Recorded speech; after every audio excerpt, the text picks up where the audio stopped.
My name's Amanda Field, and I've made this video to introduce my novel, which is out in September, and it's called A Good Year for the Roses. So I'm going to read you a little extract from it, but just to give you a bit of background, it's set in 1972, and it's set locally, so you'll recognise all the locations in the book. It's mainly set in Portsmouth and in the Meon Valley, which was my old stamping ground in 1972. So here's an extract. Jerry turned off his headlights and the engine as he approached the lay-by and coasted to a stop under the trees. He looked back at the pub, but it was in complete darkness. He pulled on his black knitted hat, grabbed the torch out of the glove compartment and put his hand on the door handle, ready to open it. Was he ready for this? He asked himself. The truth was, he didn't really know, but he needed to do something or he'd go mad. Something decisive, something that would fix the problem, or one of the problems anyway. He glanced at himself in the rearview mirror. His face looked paler than usual in the dim overhead light. He stepped out of the car, zipped up his dark anorak, put on his black leather gloves and walked round to the boot, opening it with a key and taking out the metal can of petrol. Car headlights appeared in the distance, so Jerry quickly shut the boot and moved into the shadow of the trees until it had gone by. The white-painted wooden strawberry stall was pushed back against the forest fence, its shutters clipped down and two big wooden chocks holding the wheels in place.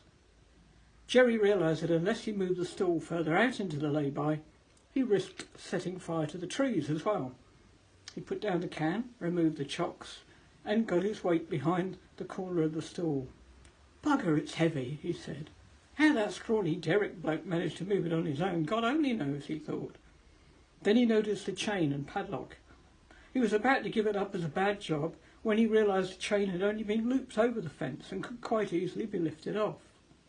After another full minute of pushing with his hands and then with his back, the stall finally shot out of the mud and he had to grab it to stop it rolling into the road.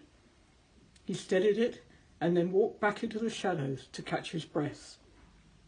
The road was empty and the pub still in darkness. Now was the time, he thought. That's my cat meowing in the middle of this. He twisted the cap of the petrol can, but it wouldn't budge. Rust flaked off as he tried to turn it. He took off his gloves to get a better grip, but it just left the indent of the serrations around the cap on his fingers and hurt like hell. After swearing at it a few times, he began to laugh at the absurdity of the whole situation. The can had been in the boot of the car for about a year. He'd shaken it that afternoon to make sure there was plenty of petrol in it, but it never occurred to him to try and open it. He went over to the car, rummaged in the boot for a pair of pliers, then remembered he had some WD-40. That did the trick, and within a minute or two, the can opened easily. He instantly felt calmer. There was a scampering noise in the trees behind the fence, and Jerry froze, can in hand. His heart was thumping. His mind raced through the possible excuses he could make for being there at the dead of night, holding a petrol can and with a box of matches in his pocket. In the darkness, he saw a fox break cover from the fence and dart across the road into the forest, its tail spread out behind it like a pennant. He wiped his mouth with the back of his hand, then started to circle round the strawberry stall, dribbling the petrol as he went. When he completed the circuit, he sloshed the remaining petrol up the sides of the stall. He put the can back in the boot, and almost as an afterthought, opened the driver's door of his car and pushed the vehicle 20 yards down the road. He might be an idiot, he thought, but setting fire to his car as well as to the stall would have been a bit too much, even for him. Another set of headlights approached, this time belonging to a big truck, which seemed to slow down as it passed him. Jerry ducked down, but could see the driver turning to look at the stall and the car. Quick, he had to be quick. He ran back to the stall and struck a match. His hands were shaking so much that the first 2 matches he threw went well clear of the poured petrol. But the third struck home, and with a whomping noise, the fuel caught alight. Jerry ran back to the car, got in, and watched through the rear-view mirror for a moment or two, just to make sure the fire would not peter out. But the wood was old, dry, and ready to burn. When the flames curled up onto the sign at the top of the stall that said locally grown strawberries, he knew the job was done. He started the engine, turned the car around and drove away. As he did so, a light came on in the upstairs window of the pub.